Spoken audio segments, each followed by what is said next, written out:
শাস্ত্রে বলেছেন বাবা মা সেবা না করে কেউ যদি কোটি টাকা দিয়ে মন্দির বানিয়ে দেয় তার দান ভগবান গ্রহণ করবে না, ক্ষমতা কোনোদিন দেবে না, নইলে তোমার আয়ু কমবে। পুরুষ শুনে রেখো, এখানেও আপনার মেয়াদ আছে কতদিন? 100 বছর, কেউ বাঁচে 80, কেউ 90, কেউ 60, যার যেমন আয়ু। এই জন্য গুরু যদি দেব উপাসক হয় তাহলে দেবতাদের চরণে নিয়ে যাবে, গুরু যদি কৃষ্ণ উপাসক হয় তাহলে কৃষ্ণের চরণে নিয়ে যাবে, গুরু যদি ডাল খিচুড়ি হয়, ডাল খিচুড়ি গুরু বলেন, বুঝেন? দেখো এই ব্রহ্মার পুত্র মদনের কাছে ব্রহ্মা 5টি বাণ দিয়েছিল বাবা। এই 5টা বাণ পেয়ে প্রথম বাণটা মেরেছিল তার নিজ পিতা ব্রহ্মাকে। পিতা অভিশাপ দিল, বাবা মার সঙ্গে বেঈমানি করলি। এই যে মায়েরা, বাবা মার সঙ্গে যারা বেঈমানি করে তারা পৃথিবীতে শান্তি খুঁজে পাবে না, তুইও পাবি না। জগৎকে শিক্ষা দিলে যে পুরুষ পিতা মাতা যদি পৃথিবীর শ্রেষ্ঠ খারাপ হয়, শিক্ষা পদের সঙ্গে শিক্ষা, পদাবলী, পদ যোগ আবলী, আবলী শব্দের অর্থ বিশ্লেষণ। ব্রহ্মা তার পুত্রকে বললেন আমি বান দিলাম, আমাকেই মারলি, অভিশাপিত হল। বাবা মার অভিশাপ নিয়ে শান্তি পাবি না। জেনে রাখুন, এই যে পুরুষ এই পৃথিবীতে মা বাবা যদি পৃথিবীর শ্রেষ্ঠ খারাপ হয় তবুও তার কর্মফল সে ভোগ করবে, কিন্তু তোমাকেই তার সেই বাবা মার সেবা করতে হবে। বাবা মার সেবার ক্ষেত্রে শাস্ত্রে বলেছেন, এই যে পুরুষ যারা একটু শুনে রাখবেন, শাস্ত্রে বলেছেন বাবা মা সেবা না করে কেউ যদি কোটি টাকা দিয়ে মন্দির বানিয়ে দেয় তার দান ভগবান গ্রহণ করবে না। তাই গুরু যদি বলতে হয় আগে বাবা মাকে বলো, দান যদি করতে হয় আগে বাবা মার সেবা করো, গুরু গোবিন্দের চরণে ফুল দেওয়ার আগে বাবা মার চরণে দাও, তারপরে পৃথিবীতে ধর্ম। হরি বল, হরি বল। অনেকে বলে যে বাবা, অনেকে বলে বাবা যদি খারাপ হয়, মা যদি খারাপ হয়, এখানে কোনো এক্সকিউজ চলবে না। ভক্ত প্রহ্লাদ তার বাবা হিরণ্যকশিপুকে নৃসিংহদেবকে দিয়ে মারিয়ে কাঁদছিলেন, খুব মন দিয়ে শুনবেন। এমন সময় নৃসিংহদেব বললে, হ্যাঁ রে প্রহ্লাদ, তুই তো ডেকে তোর বাবাকে মারালি আমাকে দিয়ে, তুই কাঁদছিস কেন? প্রহ্লাদ বলেছিল, প্রভু মেরেছি পাপীকে, কিন্তু কাঁদছি আমার জন্মদাতা পিতার জন্য। কারণ ওই পিতা পাপী হলেও যে আমাকে জন্ম দিয়েছে, যিনি জন্ম না দিলে আমি যে কৃষ্ণ বলা জন্ম পেতাম না। তাই প্রভু তার জন্য যে আমাকে কাঁদতে হবে, এটা যে পুত্রের কর্তব্য কর্ম, পিতা মাতার কর্তব্য কর্ম পালন করতে হয়। প্রভু বল কি চাস? যেমনই বললেন নৃসিংহদেব বল কি চাস, অমনি বলেছিল প্রভু দেবে, আমি যা চাইবো দেবে। হ্যাঁ, শুধু যা চাইবো নয় রে, শাস্ত্রে বলেছেন বংশে একজন কৃষ্ণ ভক্ত সন্তান যদি কৃষ্ণকে খুশি করতে পারে তাহলে তার মৃত 14 পুরুষের জন্য যদি প্রার্থনা করে তবু আমি ক্ষমা করে দেব। হরি বল, হরি বল। তুই তোর বাবার জন্য চাইতে ভুলছিস, তোর বাবার জন্য তুই চাইতে ভয় করছিস। আমি নিজে লিখে রেখেছি বংশে একজন কৃষ্ণ ভক্ত সন্তান তার 14 পুরুষ পর্যন্ত উদ্ধার করতে পারে। কোন বংশে যদি একজন কৃষ্ণ ভক্ত সন্তানের জন্ম হয়, সে যদি তার পূর্বে 14 পুরুষ মৃত ব্যক্তির নামে প্রার্থনা করে, একবার দুহাত তুলে নয়নের জলে, কৃষ্ণ ভক্তের প্রার্থনায় আমি তার 21 পুরুষ পর্যন্ত মাফ করে দিতে পারি, ব্রহ্মবৈবর্ত পুরাণে বলেছেন। বল কি চাস? তিনি বলেছিলেন প্রভু দিতে যদি হয় তাহলে আমার বাবাকে তোমার চরণে একটু জায়গা দিয়ে দাও। ভগবান এতটুকু দেরি করেনি রে বাবা, সঙ্গে সঙ্গে ভগবান হিরণ্যকশিপুর সমস্ত অপরাধ ক্ষমা করে দিয়ে ভগবানের চরণে জায়গা দিয়ে দিল।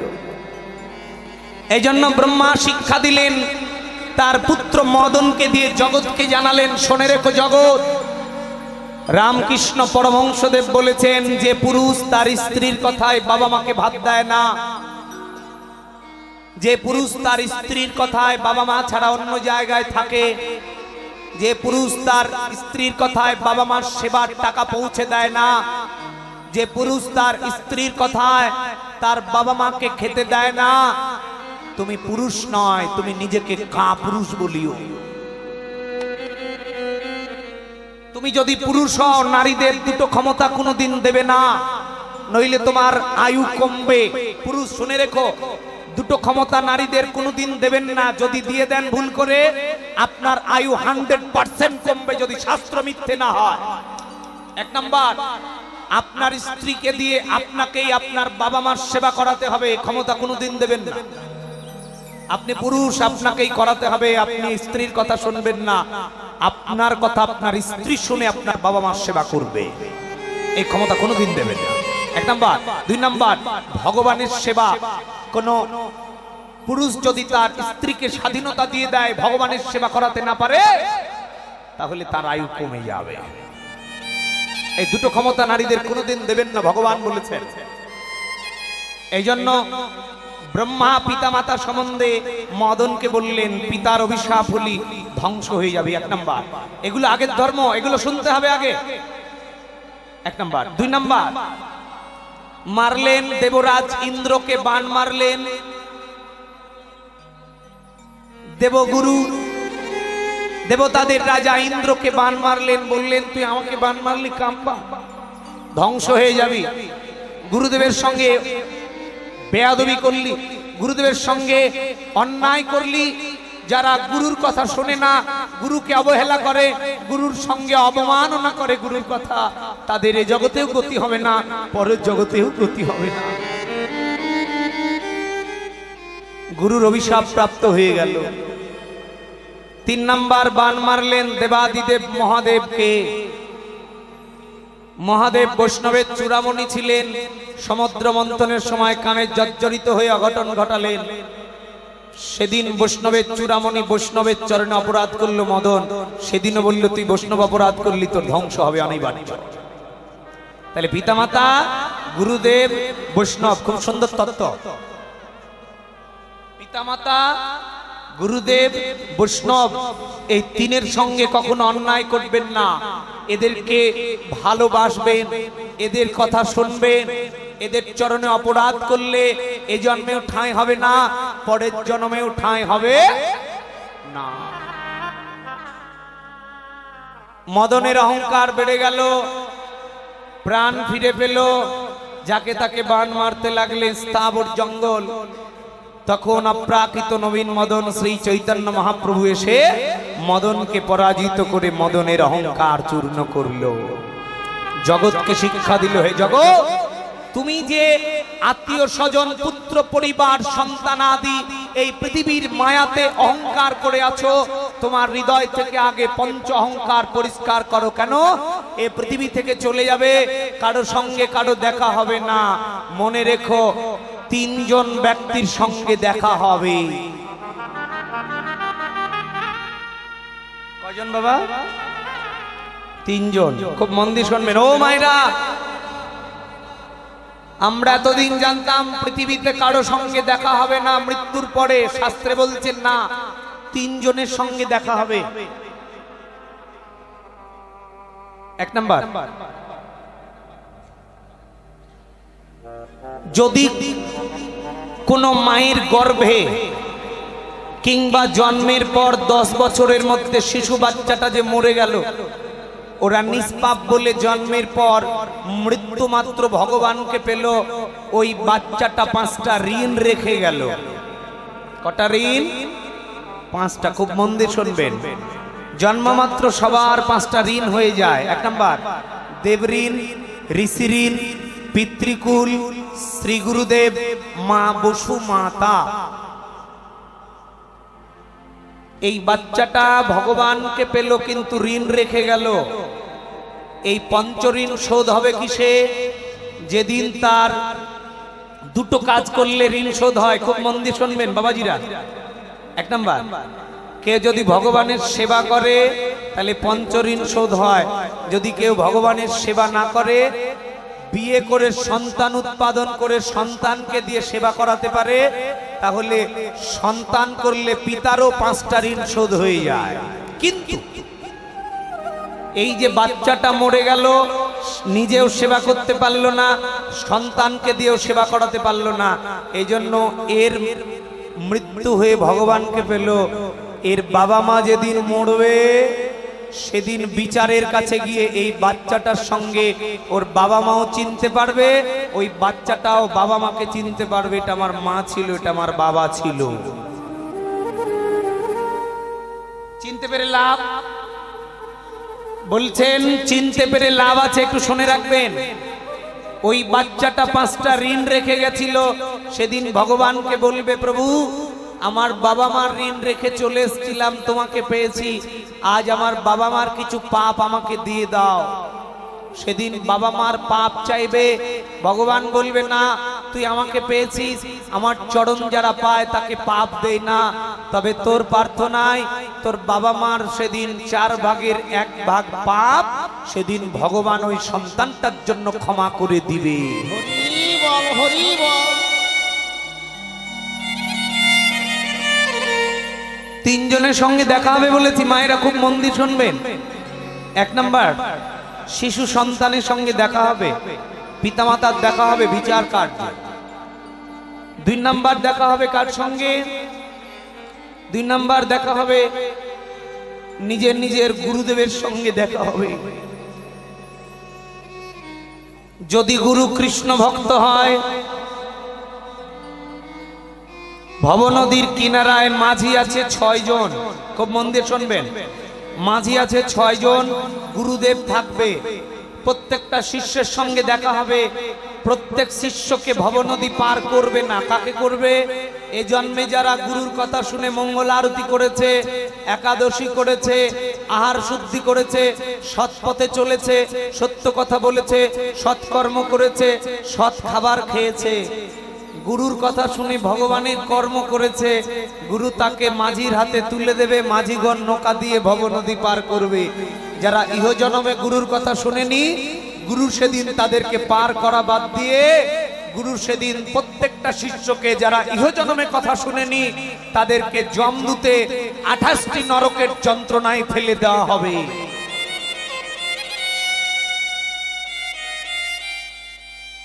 দেখা হবে গুরুদেবের সঙ্গে,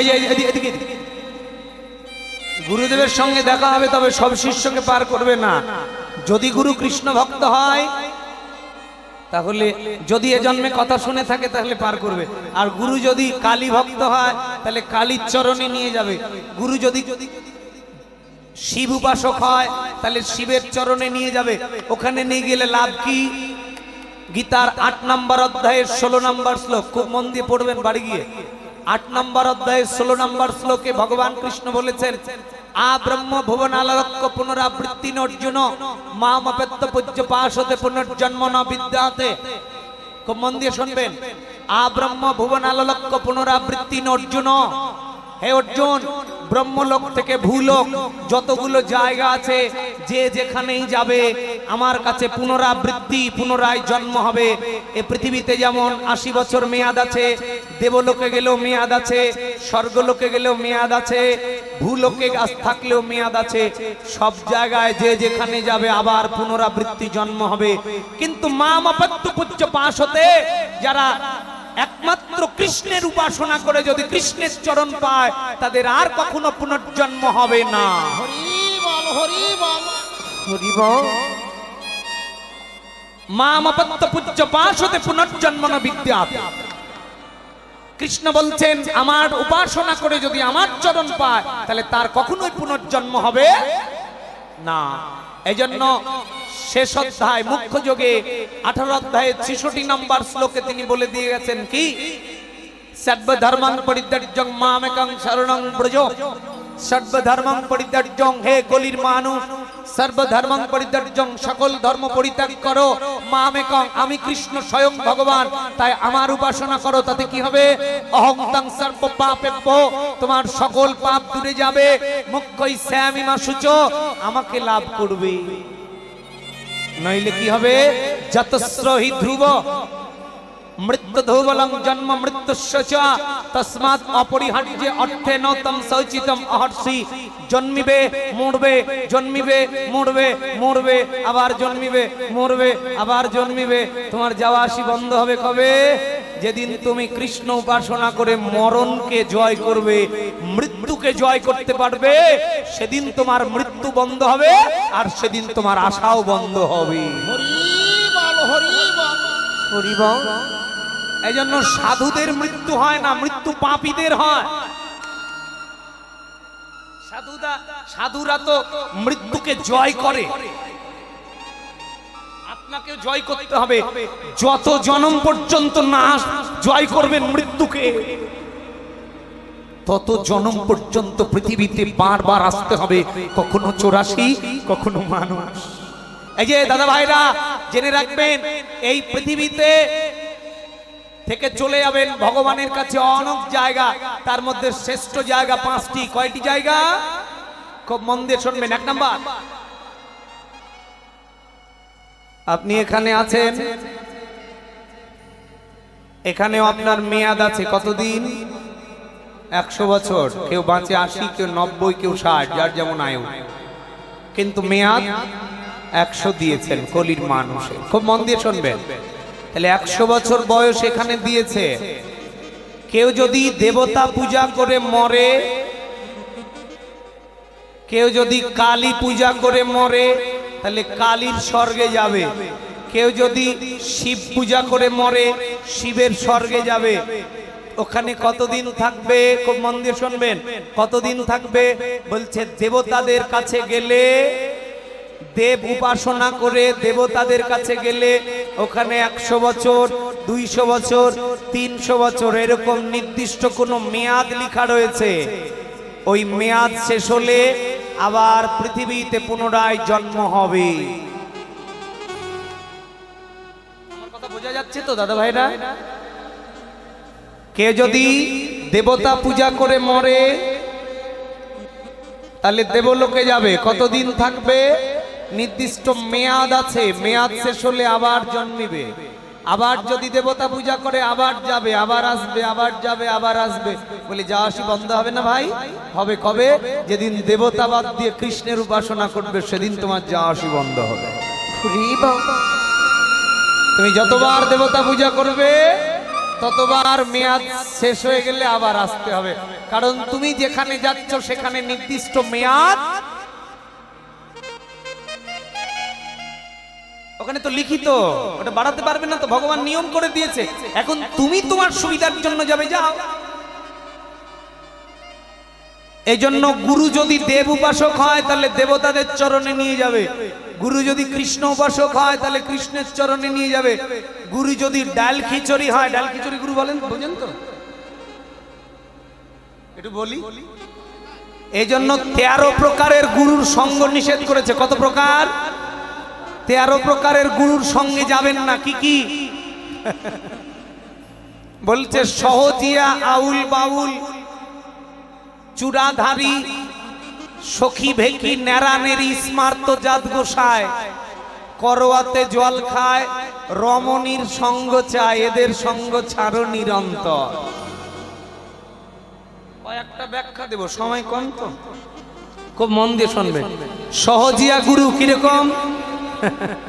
বাবা শরীরটা ভালো নেই, একাদশী করতে পারবো না। করিস না মা, দিয়ে দিল আইন। বাবা একাদশীর দিন রুটি খায়, খা। বাবা একটু লুচি খাওয়ার অনুমতি দেন, খা। এই যে বাবা কালী পূজা করি, কর। দুর্গা পূজা করি, কর। ঘট পূজা করি, কর। ছট পূজা করি, কর। মানে গুরু শিষ্যকে চটকাবে না। চটকা বোঝেন তো? মন খারাপ করাবে না। মানে বাই চান্স কোনোটাতে না বললে যদি গুরু ত্যাগ করে, এই ভয় আছে। কারণ গুরু সঠিক নয়। এ মা, এই যে বাবা, গুরু হলো ভগবানের প্রতিনিধি, ভগবানের মন্ত্রী। ভগবান প্রধানমন্ত্রী, গুরুদেব মন্ত্রী, আমি জনগণ। ভগবানের আইন জনগণের মধ্যে প্রতিষ্ঠা করার জন্য গুরুদেবের জন্ম হয়েছে। তাহলে গুরু যদি বলে লুচি খা, রুটি খা, এ খা, ও খা, তাহলে গুরুর ভেজাল আছে। এটা সহজিয়া গুরু। আউল বাউল, আউল বাউল কারা দেখবেন গাঁজা খাচ্ছে, মদ খাচ্ছে, আবার গুরুগিরিও করছে। এরা হলো আউল বাউল। নেয়ারানেরি, নেয়ারানেরি কারা? ওই যে একটা গান শুনেছেন না নবদ্বীপে,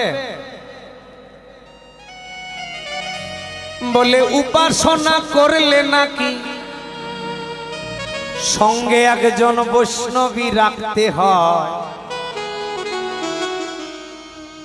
বৈষ্ণবী বোঝেন তো? এটা উপাসনা নারী, সঙ্গে একজন বৈষ্ণবী রাখতে হয়।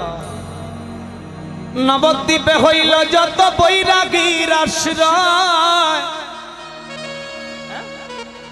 নেয়ারানেরিটা বাংলাদেশে আছে কিনা জানি না, আপনাদের এলাকা আছে কিনা, তবে ইন্ডিয়াতে প্রচুর পাওয়া যায়। হ্যাঁ, শাখা ভেঙে দিয়ে সিঁদুর মুছে দিয়ে 10 বছর হলো স্বামী সন্তান ছেড়ে দিয়েছে, গুরুদেব তার স্ত্রীকে ছেড়ে দিয়েছে। গুরুদেবের সঙ্গে সঙ্গে এই মেয়েটা ঘুরে বেড়াচ্ছে। আমি জিজ্ঞেস করলাম আপনি কে? কয় আমি গুরুদেব। আমার আপনার স্বামী? কয় বাড়িতে, সন্তান বাড়িতে, শাখা সিঁদুর, স্বামী মরেছে? কয় না বেঁচে আছে। তাহলে আপনি? কয় আমি মহিলা সন্ন্যাসী। কি কয়? মহিলা সন্ন্যাসী। আবার গুরুদেবকে জিজ্ঞেস করলাম আপনার কেডা? কয় এটা আমার উপাসনার শিষ্যা। উপাসনা করলে সঙ্গে বৈষ্ণবী রাখতো। এ বা পরের বউ, পরের বউ নিয়ে বলতে বলছে ভগবান, নিজের বউ উপাসনার নারী করো। শাস্ত্রেতে বলছেন যে যারা স্বামী স্ত্রী একসঙ্গে উপাসনা করে যদি মরতে পারে, ব্রহ্মবৈবর্ত পুরাণে লিখেছেন ইহ জন্মে তারা স্বামী স্ত্রী, ভগবান স্বর্গে গিয়েও তাদেরকে স্বামী স্ত্রী রূপে রাখবে। হরি বল, হরি বল। এজন্য বলছে এরা নেয়ারানেরি, আউল বাউল, নেয়ারানেরি, কর্তা ভজা না করি, সখী বেকি স্মার্ত জাত গোসায়। অনেক বড় বড় ব্যাখ্যা রে বাপ। হ্যাঁ, সময় তো কম। এই যে সখী বেকি, নেয়ারানেরি, স্মার্ত জাত গোসাই। জাত গোসাই কিরকম? বলে হোটেলে গিয়ে মাছ মাংস খাচ্ছে, বিয়ে বাড়িতে মাছ মাংস খাচ্ছে, আবার ওই হরিবাসরে এসে কয় আমি ক্ষত্রিয় ছেলে, আমি ব্রাহ্মণের ছেলে, আমি আমি বৈরাগীর ছেলে, আমি কিন্তু যাত্রার হাতের খাই না বাবা। আচ্ছা, যারা হরিবাসরে এসে বলবে যাত্রার হাতের খায় না, ও যদি হোটেলে খায়, বিয়ে বাড়িতে মাংস খায়, তাহলে ও কি সাধু না ভণ্ড সাধু? আপনাদের কাছে প্রশ্ন। সে ব্রাহ্মণ হোক, ক্ষত্রিয় হোক, আর বৈশ্য হোক, আর শূদ্রই হোক। এই যে এদিকে গল্প নয় বাবা। আমার আইনের বিরুদ্ধে যদি কোনো কথা থাকে, মোবাইল নাম্বার আছে ইউটিউবে, হ্যালো করবেন, অসুবিধা নেই, আমি আসতে প্রস্তুত। কিন্তু সংস্কার করেন। প্রচারক যদি প্রতারক হয়, ওই সমাজ ধ্বংস হবে। বলছি মুখে বড় বড়, কাজ নাই, তাহলে হবে না। এই জন্য স্মার্ত জাত গোসাই। আমাকে এক ব্রাহ্মণ গুরুদেব বলেছিল, এক শিষ্যকে বলেছে মাছ খাবি খা, ধর্ম কর। মাছ খাওয়া যাবে, ধর্মে লেখা আছে। আমি ওই শিষ্যের সামনে ডেকে বলেছিলাম মাছ খেলে যদি ধর্ম হয়, তাহলে যেদিন আপনার বাবা মরবে সেই 13 দিন 15 দিন আপনাকে মাছ খেতে হবে, তাহলে বুঝবো ধর্মে আছে।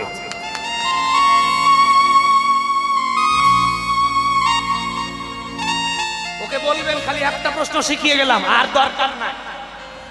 যারা বলবে মাছ মাংস খেলে ভাব আমি ছাড়তে পারি না, এটা আমার ব্যর্থতা, কিন্তু খাওয়ার পর ওটাকে ধর্ম বলে চালাবো, এমন ধৃষ্টতা করতে দেবেন না ধর্মে। আমি পারি না বাবা, আমি পারি না, আমি যেমন মন তেমন করি, ঠিক আছে, এটা যেমন মানে না হয়। ভগবান বলেছে এই জন্মে পারবি না, ছাড়তে পারবি না, কাজ কর, হরি নাম কর, বৈষ্ণব সেবা কর, তুলসী সেবা করে মর, পরের জন্মে কৃষ্ণ ভক্ত মা দিব, ওই খাবারগুলো চাইলেও পাবি না। বোঝেন না আমার কথা, বোঝেন না? আপনি পারবেন না, খেয়ে করে মরে, কিন্তু সাবজেক্ট একটা ফেল করে যেতে হবে। বাবা 5টা সাবজেক্ট তো। বৈষ্ণব সেবা, খুব মন দিয়ে শুনবেন, বৈষ্ণব সেবা করেছেন, হরি নাম করেছেন, তুলসী সেবা করেছেন, গুরু সেবা করেছেন, সবই করেছেন, খালি খাওয়াটা ছাড়েননি। ভগবান যখন দেখবে খাতা সবগুলো পাস, খালি খাওয়াটাই ফেল। চিত্রগুপ্ত এর ইচ্ছা ছিল রে, বৈষ্ণব সেবা করেছে, হরিনাম করেছে, এগুলোর খাতা ভর্তি, আবার সুযোগ দে, কোন কৃষ্ণ ভক্ত মায়ের গর্ভে জন্ম দে, ওই খাবারগুলো যেন চোখে দেখতে না পায়, অল্প হরিনাম করলে আমার চরণ পাবে। হরি বল, হরি বল। এটা একটা আইন নাকি বাবা? কিন্তু আমি যদি বলি খাওয়া যাবে, ধর্মে আছে, তাহলে কেমন হলো? এ কথা বলা যাবে না। যদি কেউ বলে তাহলে ওকে সরাসরি বলবেন, যদি খাওয়া যায় তাহলে তোমার বাবা যেদিন মরবে ওই 13-15 দিন তোমাকে খেতে হবে।